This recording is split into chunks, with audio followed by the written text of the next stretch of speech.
Sevirəm, gizlətmirəm ki, gedirəm, həmişəli getmirəm.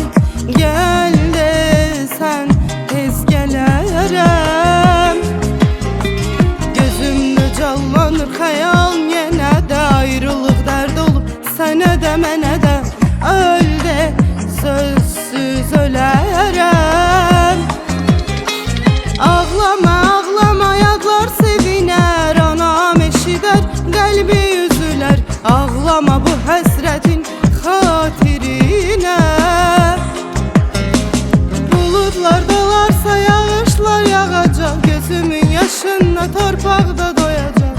Qovuşmasaq səninlə bir-birinə.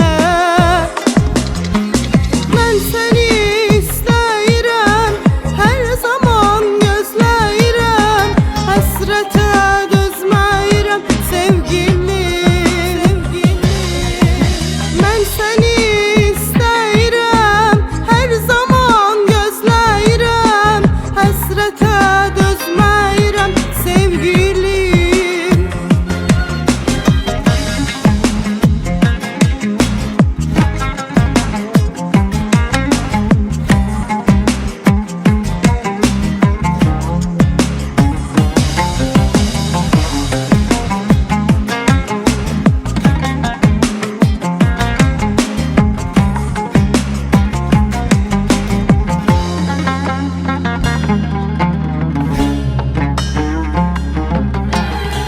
Kimsə yerini eyləmir əvəz, yoxdur bir əmdəmim ola da bilməz.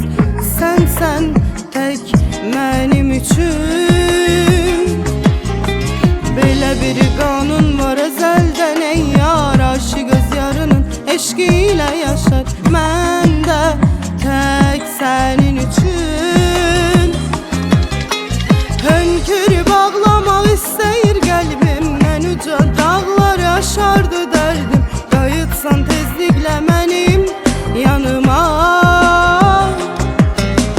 Həsrətin nəğməsin mən də bilirəm. Ağlama, ağlama, mən tez gəlirəm. Dönük çıxmaram mən öz peymanıma.